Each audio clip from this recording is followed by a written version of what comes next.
Choyé par nos parents, mon frère se croyait intouchable. Mais lors d'un barbecue, face à ses moqueries, j'ai révélé mon patrimoine net.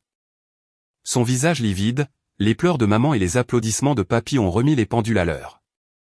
Je suis Daniel, 32 ans, marié à Léa depuis 4 ans. Nous vivons dans une maison modeste de 3 chambres dans une ville moyenne de Nouvelle-Aquitaine.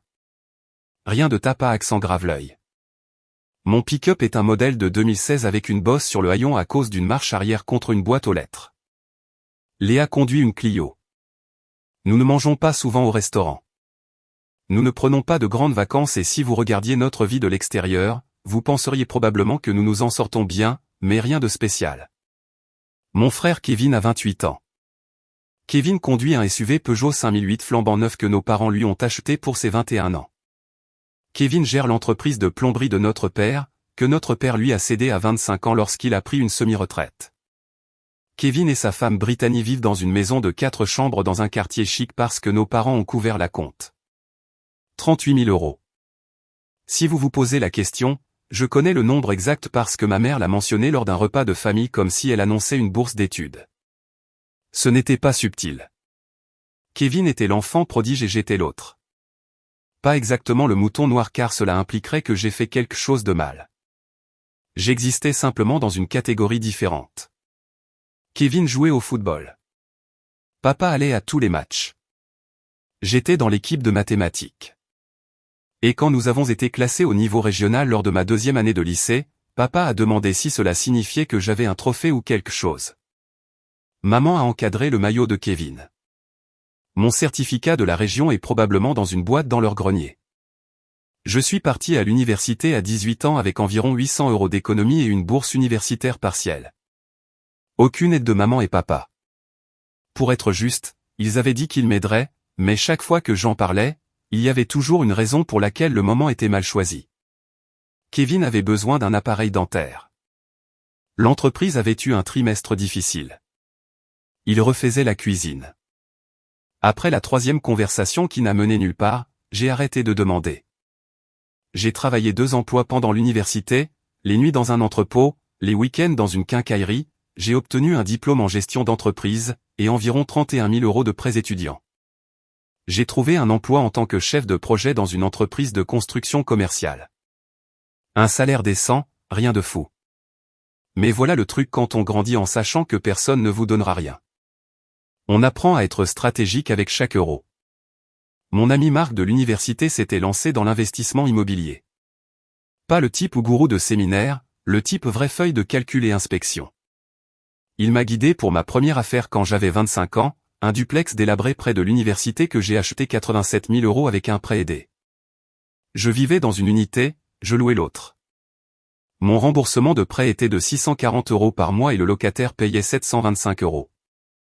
Je ne vais pas transformer cela en une conférence immobilière, mais au cours des 7 années suivantes, j'ai continué à acheter de petits immeubles multifamiliaux, rien de glamour.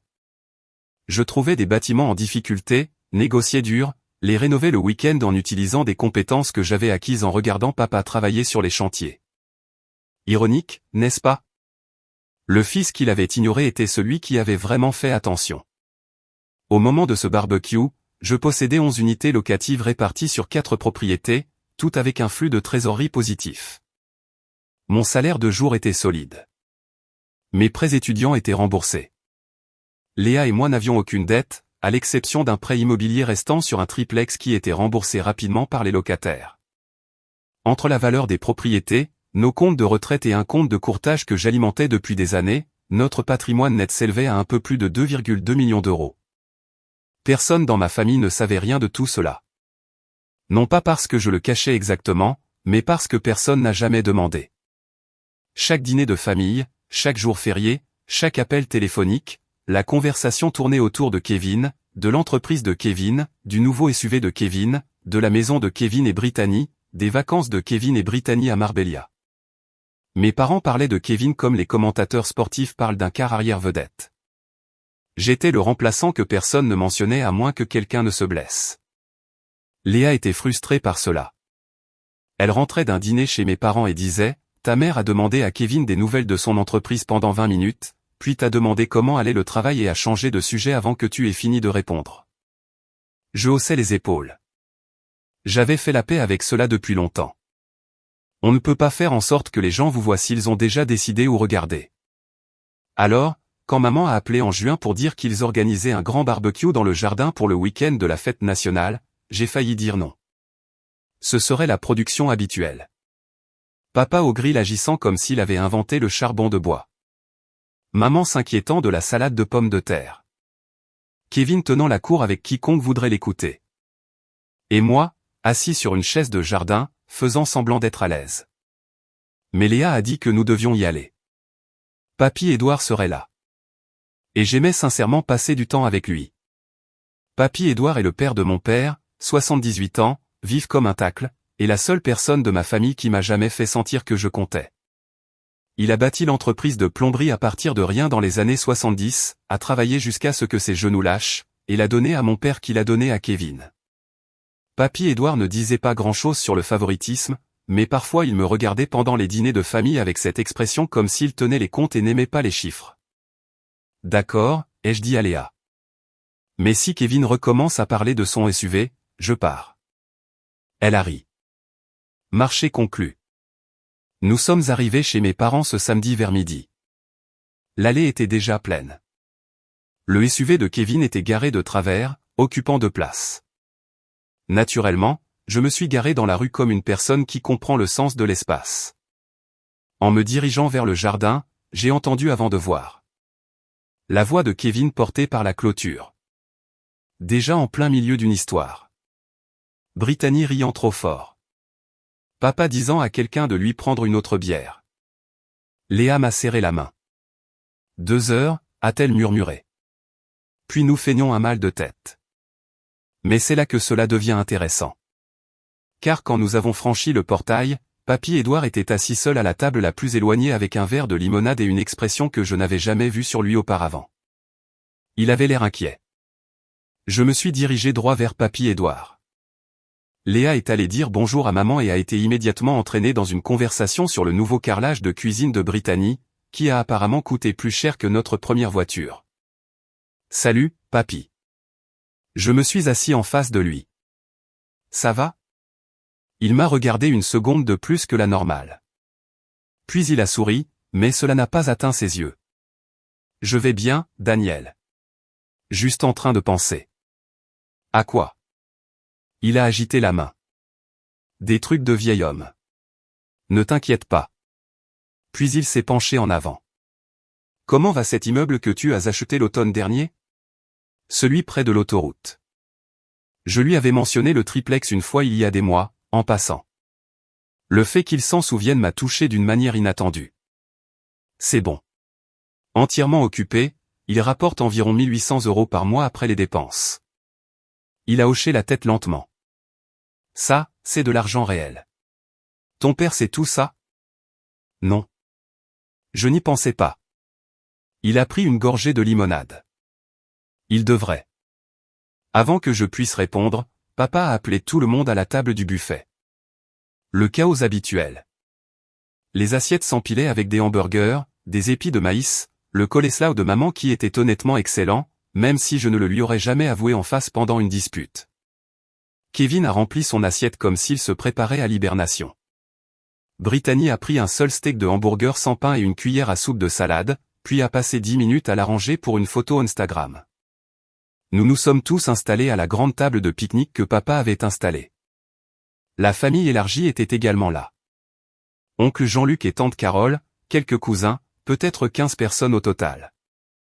Kevin était assis au centre comme si c'était une place attribuée. Pendant la première heure, ça allait. Des choses familiales normales. Papa a raconté la même histoire du poisson qu'il avait pêché en 1998 et qui grossissait chaque année. Maman a parlé de son jardin. Cousin Jacques commençait le collège l'automne, ce qui était cool. Puis Kevin a commencé. Ce n'était pas soudain.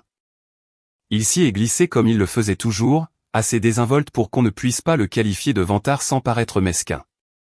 Il a mentionné le nouveau contrat commercial que son entreprise venait de décrocher. Il a parlé du devis qu'il avait préparé pour un gros projet de rénovation. Brittany est intervenue au sujet de leur projet d'ajouter une piscine l'été prochain. Kevin a mentionné qu'ils envisageaient d'améliorer leur mobilier de terrasse pour quelque chose de plus ambiance resort. J'ai juste mangé mon hamburger et écouté.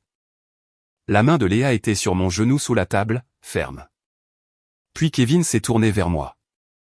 Alors Daniel, comment ça se passe le de 9h à 17h? Il a dit ça avec un sourire. Pas méchant exactement, plus amusé. La façon dont on demanderait à un enfant comment se passe son stand de limonade. Bien, ai-je dit. Toujours occupé par cette histoire de gestion de la construction? Gestion de projet. Oui. Kevin a hoché la tête, prenant une grosse bouchée de son hamburger. C'est cool, mec. Du travail honnête, a-t-il dit. Du travail honnête. La façon dont les gens disent, que Dieu vous bénisse. Puis il a regardé autour de la table. Je disais à papa l'autre jour. C'est fou comme les choses ont tourné différemment pour nous. Je veux dire, j'ai l'entreprise, la maison, le SUV. Il a rié, Daniel est là à trimer. Rien de mal à ça, mais tu sais. Il a fait une pause, m'a regardé droit dans les yeux. Tu finiras par rattraper le coup, frérot, peut-être. La table est devenue silencieuse pendant environ 2 secondes. Puis, papa a gloussé. Maman a souri de cette façon tendue qu'elle a quand elle sait que quelque chose ne va pas mais ne veut pas l'aborder. Oncle Jean-Luc s'est soudainement montré très intéressé par son maïs. La prise de Léa sur mon genou s'est resserrée. Voilà le truc. Il y a un an, même si moi, j'aurais laissé passer. J'aurais souri, changé de sujet, rentré chez moi et ruminé pendant une semaine en me disant que ça n'avait pas d'importance. C'était mon schéma. Absorber, traiter seul, passer à autre chose. Mais quelque chose dans la façon dont il l'a dit, l'absolue certitude dans sa voix qu'il était en avance sur moi, qu'il le serait toujours. Et la façon dont mes parents sont restés assis là et ont laissé faire, comme si c'était une observation factuelle au lieu de la chose la plus cruelle que l'on puisse dire à son frère lors d'une réunion de famille. J'ai posé mon hamburger. Kevin, ai-je dit, quel est ton patrimoine net? Il a cligné des yeux. Quoi? Ton patrimoine net? Actif moins passif. Quel est le chiffre? Il a ri, mais c'était nerveux maintenant. Je ne sais pas, mec. J'ai l'entreprise, la maison, les voitures. Je m'en sors bien. Dis-moi une estimation. Brittany est intervenue. C'est une question plutôt personnelle, Daniel. Il vient de dire à toute la table que je ne le rattraperai jamais. Je pense que nous avons dépassé le stade du personnel. Kevin s'est agité sur sa chaise. Je ne sais pas. La maison vaut environ 340 000 €. L'entreprise vaut probablement, je ne sais pas, 300 000 € plus les économies et tout. Peut-être 600 000 € au total, quelque chose comme ça.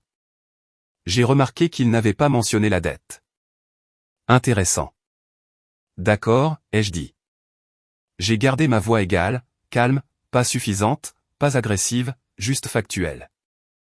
Léa et moi sommes à un peu plus de 2,2 millions d'euros. Le silence qui a suivi a été la chose la plus bruyante que j'ai jamais entendue. Le visage de Kevin a traversé environ 4 expressions en 2 secondes. Confusion, incrédulité, calcul, puis quelque chose qui se situait entre la colère et la peur. Il est devenu pâle, vraiment pâle, comme si le sang avait quitté son visage. Les yeux de maman se sont remplis de larmes. Pas des larmes de joie. Le genre de larmes qu'on a quand une histoire qu'on se raconte depuis 20 ans s'effondre soudainement. Elle a mis sa main sur sa bouche et est restée assise là. Papa m'a regardé comme si j'avais parlé une langue étrangère. Ce n'est pas comme ça que l'immobilier. J'ai acheté et rénové des propriétés locatives depuis mes 25 ans, ai-je dit. 11 unités maintenant, plus des investissements, plus le revenu de Léa. Nous avons construit pendant que tout le monde ici supposait que j'étais en difficulté. Oncle Jean-Luc a murmuré, sacré Dieu. Et tante Carole lui a tapé le bras. Et puis papy Édouard a commencé à applaudir. Pas sarcastiquement, pas lentement ou moqueur. Il a posé sa limonade et a applaudi comme s'il était à un match de football et que son équipe venait de marquer un but. Ses yeux étaient humides. C'est mon petit-fils, a-t-il dit. À personne. À tout le monde. C'est mon petit-fils. Kevin a reculé de la table. C'est des conneries. Il n'y a pas moyen. Je peux te montrer le portefeuille si tu veux, ai-je dit. Mais je ne pense pas que tu veuilles vraiment le voir. Il a regardé Brittany. Brittany a regardé son hamburger Instagram. Personne ne l'a aidé. C'est ridicule, a dit Kevin. Il s'est levé, a pris son assiette et est entré. Brittany l'a suivi environ 30 secondes plus tard. Ses talons claquant sur le patio. Maman pleurait doucement. Papa était juste assis là, les mains sur la table, fixant son assiette. Le reste de la famille faisait cette chose où tout le monde fait semblant d'avoir une conversation tout en écoutant tout. Léa s'est penchée vers moi et a murmuré « Ça va ». J'ai hoché la tête, mais honnêtement, je ne me sentais pas triomphant. Je me sentais fatigué et un peu triste parce que je n'avais pas voulu prouver quoi que ce soit à ces gens. Je voulais qu'ils me voient sans avoir besoin de preuves. Nous sommes partis environ 1 heure plus tard. Des au revoir silencieux. Maman m'a serré dans ses bras et a dit « Pourquoi tu ne nous l'as pas dit ?» Et j'ai dit « Vous n'avez jamais demandé. » Et elle a recommencé à pleurer. Dans le pick-up sur le chemin du retour, Léa est restée silencieuse un moment. Puis elle a dit « Papy Édouard applaudissait comme s'il savait déjà. » Il ne connaissait pas le chiffre, ai-je dit. Mais oui, il savait quelque chose. Cette nuit-là, vers 21 heures, mon téléphone a vibré. C'était un SMS de Papy Édouard. Il envoyait rarement des SMS. Ses doigts étaient trop raides pour le clavier, alors quand il le faisait, cela signifiait quelque chose. Daniel, j'ai besoin de te parler de quelque chose. Pas au téléphone. Viens à la maison cette semaine. C'est à propos de Kevin et d'argent. Ne le dis pas encore à ton père. Je l'ai lu 3 fois. Puis je l'ai montré à Léa. Elle m'a regardé. Qu'est-ce que tu penses que c'est? Je ne savais pas, mais j'avais le pressentiment que je n'aimerais pas la réponse. Je suis allé voir Papy Édouard le mardi après le travail. Il vit dans la même petite maison de plain-pied qu'il a depuis 1979. Façade en briques, clôture en grillage, plan de tomates dans le jardin latéral. L'endroit vaut peut-être 160 000 €, ce qui, dans le quartier de Papy Édouard, en fait un manoir. Il était assis sur le porche quand je suis arrivé. Verre de thé glacé, journal plié sur ses genoux. Il m'a regardé monter les marches sans rien dire, puis a fait signe vers l'autre chaise. « Assieds-toi, Daniel. » Je me suis assis. Il n'a pas tourné autour du pot. Papy Édouard n'a jamais été de ce genre. Environ 3 semaines avant ce barbecue, Kevin est venu me voir. Il a amené Brittany. Elle est restée dans la voiture, ce qui en dit long. Qu'est-ce qu'il voulait? Il voulait que je co-signe un prêt. 200 000 €. Je me suis penché en arrière sur la chaise. 200 000 € pourquoi? Il a dit que l'entreprise avait besoin de modernisation d'équipements et d'une nouvelle flotte de véhicules de service. Il a dit que les banques étaient difficiles à cause de problèmes de crédit. Il a fait passer ça pour une routine, juste une formalité. Il a dit, « Papy, tu as la valeur nette de ta maison. Ils ont juste besoin d'un co-signataire avec des garanties. » Papy Édouard a pris son thé glacé et a bu une longue gorgée. Sa main était ferme. Je lui ai dit que j'avais besoin d'y réfléchir. Il est devenu agité, a dit qu'il fallait que ce soit fait rapidement, qu'il y avait une échéance. Je lui ai demandé pourquoi il n'avait pas demandé à ton père. Il a dit que Roland était déjà impliqué dans les finances de l'entreprise et qu'ajouter une autre signature compliquerait les choses. Avez-vous signé? Ai-je l'air stupide? J'ai presque souri. Non, monsieur. J'ai appelé un ami, François Hubert. Tu te souviens de François? L'expert comptable. Expert comptable à la retraite. Oui. J'ai demandé à François ce que cela signifie quand une entreprise qui fonctionne depuis 40 ans a soudainement besoin de 200 000 € de financement d'urgence pour l'équipement et que le propriétaire ne peut pas être approuvé seul. Tu sais ce que François a dit? Que l'entreprise est en difficulté. Papy Édouard m'a pointé du doigt. Que l'entreprise saigne. François a dit que les entreprises saines avec 4 décennies d'histoire ne sont pas refusées par les banques à moins qu'il n'y ait des signaux d'alarme dans les finances. Paiement manqué, revenus en baisse, dettes qui ne correspondent pas aux revenus. Mon estomac s'est tordu, non pas parce que j'étais surpris. J'avais eu le vague sentiment depuis un certain temps que le style de vie de Kevin ne s'additionnait pas, mais parce que c'était réel maintenant. Concret. Il y a plus, a dit Papy Édouard. Quand j'ai dit à Kevin que je n'allais pas co-signer, il s'est fâché.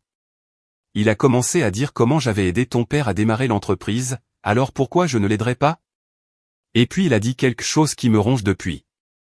Papy Édouard m'a regardé directement. Il a dit, ce n'est pas comme si Daniel avait besoin de quoi que ce soit de toi. Il va bien. C'est moi qui ai vraiment besoin d'aide. Laissez-moi digérer ça un instant. Mon frère, qui venait de me ridiculiser publiquement pour être financièrement en retard sur lui, a dit en privé à notre grand-père que j'allais bien et que je n'avais pas besoin de soutien familial, comme raison de détourner l'argent vers lui. Il utilisait mon autonomie comme une arme. En public, j'étais le besogneux qui ne rattraperait jamais son retard. En privé, j'étais celui qui allait bien et n'avait besoin de rien. Quelle que soit la version de moi qui était utile sur le moment. C'était celle que Kevin vendait. Papy, ai-je dit, maman et papa sont-ils au courant de tout ça? La mâchoire de Papy Édouard s'est serrée. Ta mère en sait plus qu'elle ne le laisse paraître. Quand j'ai appelé Denise pour lui dire que Kevin était venu me demander de l'argent, elle m'a dit de ne pas m'en mêler. Elle a dit que Kevin gérait des problèmes de trésorerie et qu'elle et Roland maîtrisaient la situation. Puis elle m'a demandé de ne pas en parler à ton père. Attendez. Maman vous a demandé de le cacher à papa. C'est ce que j'ai dit. Donc maman couvrait Kevin, pas seulement en l'encourageant. Elle cachait activement la gravité de ses problèmes financiers à papa. Cela expliquait les larmes au barbecue. Elle ne pleurait pas parce qu'elle m'avait sous-estimé. Elle pleurait parce que toute la structure qu'elle avait construite autour de Kevin étant le succès s'effritait et elle savait ce qu'il y avait dessous. Je suis rentré chez moi la tête pleine. Léa était dans la cuisine quand je suis entré et elle a jeté un coup d'œil à mon visage et a dit « C'est grave ». Je lui ai tout raconté. Elle a écouté sans m'interrompre, ce qui est une des choses que j'aime chez elle. Quand j'ai fini, elle a posé la question que j'évitais. « Alors, qu'est-ce que tu vas faire ?»« Je ne sais pas encore. » « Tu vas le dire à ton père ?» Papy Édouard m'a demandé de ne pas le faire. « Pas encore. » Papy Édouard t'a demandé de ne pas le dire à ton père avant le barbecue. Le barbecue a eu lieu. La situation est différente maintenant. Elle avait raison, mais je n'étais pas prêt à tout faire exploser. Non pas parce que je voulais protéger Kevin. Honnêtement, à ce moment-là, je ne me souciais pas beaucoup de Kevin d'une manière ou d'une autre, mais parce que je voulais comprendre la situation dans son ensemble avant d'agir. Le lendemain au travail, j'ai appelé Marc, mon ami de fac, celui qui m'avait initié à l'immobilier. Il est aussi expert comptable agréé et fait des déclarations fiscales pour petites entreprises en parallèle. Je lui ai donné les grandes lignes sans nom. Une entreprise familiale générationnelle. Des signes de détresse financière. Le propriétaire ne peut pas obtenir de financement bancaire. Un parent co-signe une dette à l'insu de l'autre parent. Marc a coupé court. Daniel, si le nom du père est toujours lié à l'entreprise d'une quelconque manière, et que l'entreprise fait faillite, les créanciers pourraient s'en prendre aux actifs liés à la structure de propriété originale. Ton père pourrait être responsable d'une dette dont il ignore même l'existence. Cela a tout changé. Ce n'était pas seulement Kevin qui était irresponsable. La retraite de mes parents, leur maison, tout ce qu'ils avaient économisé. Tout cela pourrait être en péril à cause de décisions prises dans le dos de papa. J'ai décidé de ne confronter personne pour l'instant. Je recueillerai des informations discrètement et déterminerai l'ampleur des problèmes avant de faire quoi que ce soit. Au cours des 2 semaines suivantes, je n'ai rien fait de dramatique. J'allais au travail, gérais mes propriétés, vivais ma vie. Je n'ai pas appelé Kevin. Je n'ai pas appelé mes parents. J'ai laissé le silence faire son travail. Et voici ce que le silence a révélé. Personne ne m'a contacté non plus. Pas d'excuse de Kevin. Pas d'appel de papa. La seule personne qui m'a contacté était Papy Édouard, qui a appelé pour demander si j'allais bien et me dire que ses tomates poussaient bien cette année. Pendant ce temps, j'ai fait quelques recherches discrètes. Les registres fonciers sont publics dans notre département. La maison de Kevin et Brittany avait 2 lignes de crédit immobilier que je n'attendais pas. Une exposition totale de plus de 90 000 € au-delà du prêt immobilier initial. Et le nom de papa était toujours sur le statut de l'entreprise de plomberie. Il ne s'était jamais formellement retiré. Et puis environ 2 semaines après le barbecue, maman a finalement appelé. Daniel, a-t-elle dit, sa voix avait ce ton prudent et contrôlé qu'elle utilise quand elle s'apprête à demander quelque chose. J'ai beaucoup réfléchi depuis le 14 juillet, et je pense que nous devons tous passer à autre chose. Kevin se sent très mal de ce qu'il a dit. Kevin vous a dit qu'il se sentait très mal? Pause. Il le gère à sa manière. Alors non, Daniel, tu dois comprendre que cela a été très difficile pour lui. Découvrir que tu allais si bien et qu'il ne le savait pas. C'est beaucoup à assimiler. J'ai failli rire. Mon succès était difficile pour Kevin. Mon succès silencieux, que personne n'avait demandé, était quelque chose que Kevin devait gérer. Maman, y a-t-il quelque chose de spécifique pour lequel tu m'appelles? Une autre pause. Plus longue cette fois. Kevin rencontre des difficultés avec l'entreprise. Des problèmes de trésorerie. Ton père n'en connaît pas l'étendue et j'aimerais que cela reste ainsi pour l'instant. La tension artérielle de Roland est déjà élevée et je ne veux pas l'inquiéter. Qu'est-ce que tu me demandes, maman? Je ne demande rien. Je dis juste que tu te portes évidemment très bien. Et Kevin est ton frère et parfois la famille est de la famille. C'était ça. Elle n'appelait pas pour s'excuser. Elle n'appelait pas pour reconstruire notre relation. Elle appelait parce qu'elle avait découvert que j'avais de l'argent et que Kevin en avait besoin.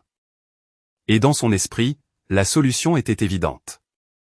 Maman, je t'aime, mais je ne vais pas faire un chèque à Kevin parce qu'il ne peut pas gérer une entreprise qui lui a été donnée gratuitement. Et je pense que papa mérite de savoir ce qui se passe. Elle m'a raccroché au nez. Léa m'a demandé cette nuit-là comment je me sentais. Je lui ai dit la vérité. Je me sentais étrangement calme, comme si j'avais regardé une tempête se former pendant des années, et qu'il commençait enfin à pleuvoir, et que j'avais déjà tout rentré à l'intérieur. Le week-end suivant, Kevin a posté sur Facebook une photo de lui et Brittany dans un restaurant chic. Grand sourire, vin cher. La légende disait, vivons notre meilleure vie. Que les rageux restent en rage.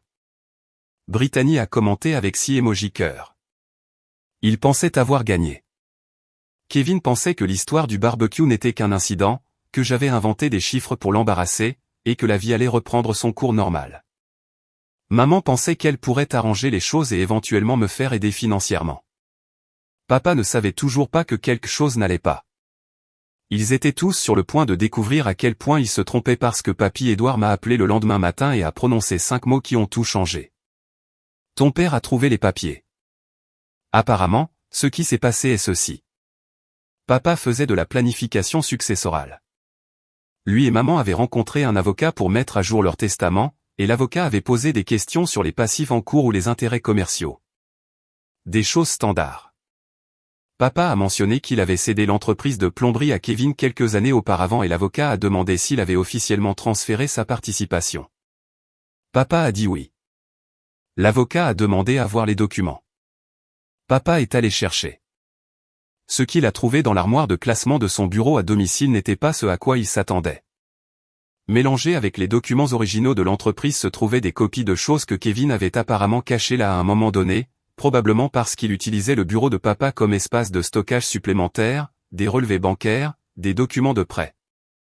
Une demande de ligne de crédit avec la signature de maman. Papa a appelé Papy Édouard parce que Papy Édouard était la seule personne de la famille qui avait toujours compris les finances de l'entreprise. Papy Édouard m'a dit plus tard que l'appel téléphonique avait duré environ 90 secondes avant que papa ne dise « Je vais chez Kevin » et raccroche. Je n'étais pas là pour ce qui s'est passé ensuite, mais je l'ai reconstitué à partir des récits de Papy Édouard et oncle Jean-Luc. Papa s'est présenté chez Kevin sans prévenir. Brittany a ouvert la porte en peignoir, café à la main. Papa est passé devant elle sans un mot. Kevin était dans la cuisine, toujours en pyjama. Papa a laissé tomber un dossier sur l'îlot de la cuisine et a dit « Explique ça ». Kevin a essayé la même manœuvre que d'habitude. Charme d'abord, diversion ensuite. Papa, calme-toi. Allez, assieds-toi. Ce n'est pas ce que ça a l'air. Ça a l'air d'avoir contracté 200 000 € de prêt sur l'entreprise que j'ai bâtie. Ça a l'air que ta mère a co-signé une ligne de crédit dont je ne savais rien. Ça a l'air que tu n'as pas payé les impôts trimestriels depuis plus d'1 an. Dis-moi ce que c'est vraiment. Kevin ne pouvait pas parce que c'était exactement ça. Papa a appelé maman de la cuisine de Kevin. Il l'a mise sur haut-parleur. Denise, as-tu co-signé une ligne de crédit de 60 000 € pour Kevin sans me le dire? Maman a commencé à pleurer. C'était sa réponse. D'après ce que j'ai entendu, les 2 heures suivantes ont été brutales. Pas violentes, pas de cris, juste le lent et douloureux démantèlement de chaque mensonge que Kevin et maman avaient entretenu. Kevin devait plus de 260 000 € quand on combinait les prêts commerciaux, les lignes de crédit immobilier, 2 cartes de crédit au maximum, et un accord de financement d'équipement avec des paiements qu'il avait manqués. La situation des impôts trimestriels signifiait que le fisc allait finir par frapper à la porte. L'entreprise elle-même continuait à générer des revenus. La plomberie ne disparaît pas. Mais les charges de Kevin étaient insensées. Il avait embauché des gars dont il n'avait pas besoin, acheté de l'équipement qu'il n'utilisait pas, et signé un bail pour un espace commercial 3 fois plus grand que ce que l'opération nécessitait. Tout cela pour paraître réussi. Et puis il y avait Brittany. Cette partie, je l'ai entendue directement de papa qui m'a appelé cet après-midi-là. Sa voix était plate, épuisée. « Daniel, il faut que tu saches ce qui se passe », a-t-il dit. Pas de préambule, pas de bavardage, juste direct. J'ai parlé à papy. Je connais une partie. Tu ne connais probablement pas cette partie. Kevin m'a montré ses relevés de carte de crédit parce que je lui ai dit que je ne partirais pas tant qu'il ne m'aurait pas tout montré. Brittany a dépensé 4 000 à 6 000 € par mois en choses personnelles. Vêtements, salon de beauté, achats en ligne, repas au restaurant, cette photo de steakhouse qu'elle a postée la semaine dernière, un dîner à 380 €. Alors que Kevin manquait des paiements d'impôts. Je n'ai rien dit. Elle ne savait pas à quel point la situation de l'entreprise était mauvaise, a dit papa. Ou elle ne voulait pas savoir. Kevin dit qu'il avait peur de lui dire parce qu'elle le quitterait. J'ai senti quelque chose changer dans ma poitrine. Pas de la sympathie exactement, plus une forme de reconnaissance. Kevin se noyait et avait été trop fier, trop effrayé et trop enfoncé dans sa propre histoire pour demander de l'aide aux bonnes personnes. Au lieu de cela, il avait demandé à papy Édouard de co-signer et laisser maman le couvrir. Tout en postant des photos de dîners coûteux et en se vantant lors de barbecue d'être si en avance. Papa m'a demandé de venir le voir le lendemain, pas chez Kevin, mais chez maman et papa. Il a dit qu'il voulait comprendre comment j'avais construit ce que j'avais construit et qu'il me devait une conversation qui était attendue depuis longtemps. Je suis arrivé dimanche matin. Maman était dans la cuisine, les yeux rouges, se déplaçant mécaniquement. Elle m'a à peine regardé quand je suis entré. Papa était à la table de la cuisine avec une tasse de café et un bloc-notes couvert de chiffres. « Assieds-toi, Daniel. » Je me suis assis. « Je te dois des excuses. » Il a dit en fixant le bloc-notes, pas moi. J'ai passé les 20 dernières années à miser sur le mauvais cheval. Non pas parce que Kevin est une mauvaise personne, mais parce que j'ai supposé que tout donner à quelqu'un était la même chose que de le préparer au succès. Ce n'est pas le cas. Je l'ai préparé à exactement cela. Je ne m'y étais pas attendu. Des excuses de Roland, c'était comme une éclipse solaire. Assez rare pour qu'on ne soit pas sûr que ce soit réel quand ça arrive. Papa, je ne suis pas venu ici pour t'entendre t'excuser. Je sais, mais tu vas quand même l'entendre. Il a finalement levé les yeux. Ses yeux étaient rouges aussi. Tu as construit quelque chose de réel, Daniel, par toi-même. Et je l'ai manqué parce que j'étais trop occupé à regarder Kevin faire tourner ce que je lui avais donné. Maman est venue à l'embrasure de la porte. Elle tenait un torchon, le tordant dans ses mains. Daniel, Kevin a besoin d'aide. La mâchoire de papa s'est serrée. Denise. C'est ton fils, Roland. C'est le frère de Daniel. C'est ce que font les familles. Je l'ai regardé. Maman, qu'est-ce que tu me demandes de faire spécifiquement? Il a besoin de quelqu'un pour l'aider à restructurer la dette de l'entreprise. Il a besoin de conseils. Tu es évidemment bon avec l'argent. Ne pourrais-tu pas t'asseoir avec lui et élaborer un plan? Je pourrais, ai-je dit, mais Kevin ne m'a pas appelé. Kevin ne s'est pas excusé. Kevin n'a même pas reconnu qu'il m'avait publiquement humilié lors d'un barbecue il y a 3 semaines. Donc, Tant que Kevin ne sera pas prêt à avoir une conversation honnête, je ne peux rien faire pour l'aider. Elle a ouvert la bouche, l'a refermée, s'est retournée et est retournée dans la cuisine. Papa a hoché la tête. C'est juste. Nous avons passé l'heure suivante à examiner la situation de l'entreprise. J'ai expliqué ce que Marc m'avait dit sur la structure de l'entreprise et l'exposition à la responsabilité. Le visage de papa est devenu de plus en plus sombre en réalisant que la dette de Kevin pouvait théoriquement lui retomber dessus à cause de la structure de propriété qui n'avait jamais été formellement transférée. Tu as besoin d'un avocat, lui ai-je dit. Pas éventuellement. Cette semaine, tu dois te séparer formellement de l'entité commerciale et déterminer quelle est ton exposition. Je sais. Et la ligne de crédit co-signée par maman est une responsabilité matrimoniale conjointe dans cette région. Cela signifie que c'est aussi ta dette, même si tu n'as pas signé. Il a fermé les yeux. Je suis parti cet après-midi-là avec le sentiment d'avoir fait ce que je pouvais. Léa m'attendait dans le pick-up. Je lui avais demandé de rester parce que je n'étais pas sûr de la tournure de la conversation et elle avait lu un livre dans la cabine pendant 1h30 sans se plaindre. C'est Léa. Comment ça s'est passé, a-t-elle demandé. Papa s'est excusé. Elle a posé son livre. Vraiment? Oui. Comment tu te sens? J'ai quitté l'allée, j'y ai réfléchi. C'est venu environ 15 ans trop tard, mais c'est venu. Cette nuit-là, Kevin m'a appelé. La première fois qu'il me contactait depuis le barbecue. Daniel, maman a dit que tu connais les problèmes de l'entreprise. Oui. Écoute, je sais que les choses ont été bizarres entre nous, mais j'ai besoin de ton aide, mec. Je me noie ici. Peux-tu me faire un prêt? Genre, même 50 000 € me donneraient un peu de répit. Je te rembourserai. L'audace. Pas, je suis désolé. Pas, j'avais tort de ce que j'ai dit. Juste, j'ai besoin de ton argent. Kevin, il y a 3 semaines, tu as dit à toute notre famille que je ne te rattraperai jamais. Maintenant tu me demandes 50 000 €. C'était juste des paroles en l'air, Daniel. Allez. Tu sais que je ne voulais pas dire ça comme ça. Je pense que tu le voulais exactement comme ça. Et je pense que la raison pour laquelle tu m'appelles maintenant n'est pas parce que tu me respectes ou que tu valorises notre relation. C'est parce que tu as découvert que j'avais de l'argent et que tu en as besoin. Silence au bout du fil. Voici ce que je vais te dire, Kevin. Je ne vais pas te donner d'argent, mais si tu es prêt à t'asseoir, être honnête sur toute la situation financière, et vraiment écouter, je t'aiderai à élaborer un plan. C'est l'offre. Je n'ai pas besoin d'un plan, Daniel. J'ai besoin de liquide. Alors tu vas devoir le trouver ailleurs. Bonne nuit, Kevin. J'ai raccroché. Le lendemain matin, j'ai reçu un SMS de papa. Juste 2 lignes. Je suis allé chez l'avocat aujourd'hui. Tu avais raison pour l'entreprise. Mon nom est toujours dessus. Je suis responsable de 143 000 € de dettes d'entreprise dont je ne connaissais pas l'existence.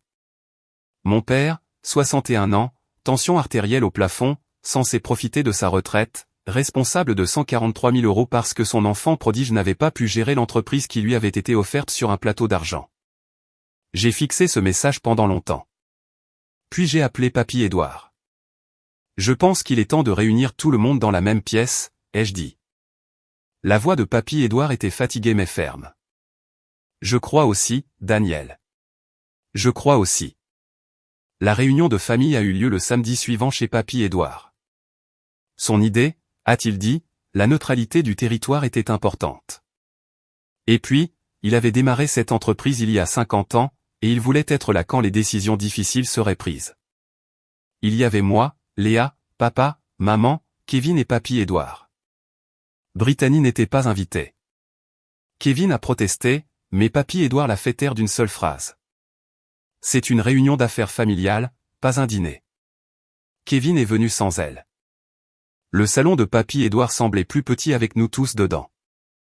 Maman et papa sur le canapé, Kevin dans le fauteuil près de la fenêtre. Léa et moi sur des chaises que Papy Édouard avait tirées de la cuisine. Papy Édouard s'est levé. Il n'avait pas besoin de se lever. Ses genoux sont terribles, mais il l'a fait quand même, s'appuyant légèrement sur le manteau de la cheminée. L'homme marquait un point. Voici ce qui va se passer, a dit Papy Édouard. Nous allons parler de l'entreprise, de l'argent et comment nous en sommes arrivés là. Personne ne partira avant que nous ayons un plan. Et je jure sur la tombe de votre grand-mère. Si quelqu'un élève la voix dans ma maison, il attendra sur le porche.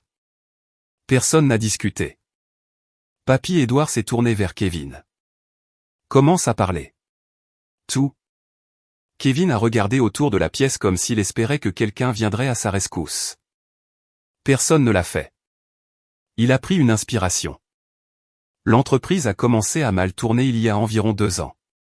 J'ai perdu quelques gros contrats quand cette nouvelle entreprise s'est installée dans la région et a commencé à nous concurrencer sur les prix. J'ai essayé de rivaliser en m'étendant. J'ai embauché plus de gars, j'ai pris un atelier plus grand, j'ai acheté de nouveaux équipements. Je pensais que si j'avais l'air plus grand, j'obtiendrais de plus gros contrats.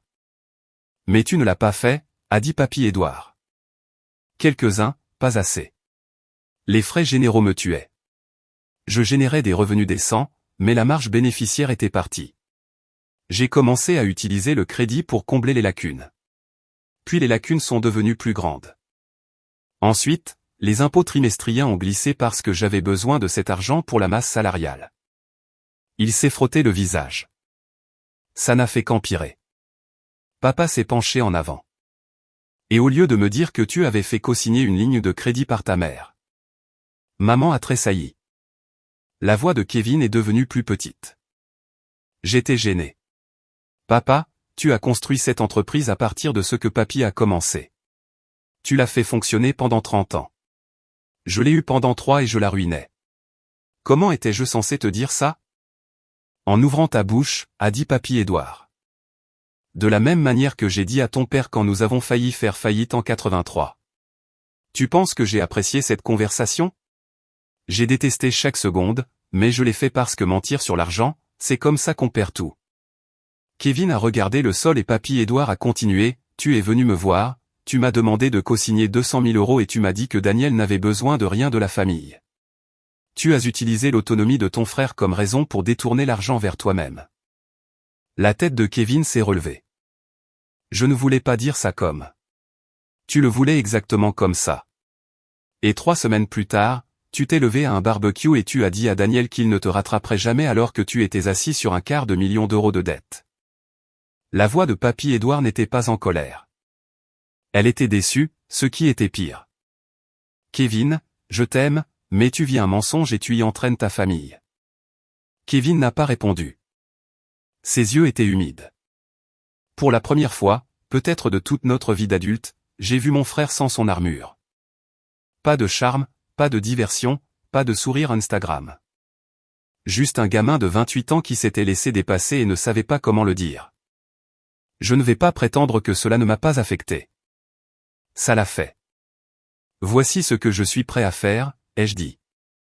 Tout le monde m'a regardé. Je ne vais pas donner d'argent à Kevin. Je veux que ce soit clair dès le départ, mais je vais aider. J'ai exposé ce que Marc et moi avions préparé au cours de la semaine. Un plan, pas un renflouement. Papa devait se séparer formellement de l'entreprise immédiatement pour éliminer son exposition à la responsabilité. Kevin devait réduire la taille de l'entreprise pour correspondre à ses revenus réels, licencier les employés supplémentaires, rompre le bail de l'atelier surdimensionné, vendre l'équipement qu'il n'aurait jamais dû acheter. Lui et Brittany devaient avoir une conversation honnête sur les dépenses du ménage car il ne pouvait pas redresser l'entreprise tout en perdant de l'argent à la maison. Et il avait besoin d'un expert comptable pour mettre en place un plan de paiement avec le fisc avant que la situation fiscale ne s'aggrave.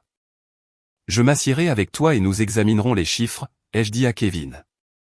Je te mettrai en contact avec Marc. Je t'aiderai à établir un budget et un calendrier de remboursement de la dette, mais je ne ferai pas de chèque.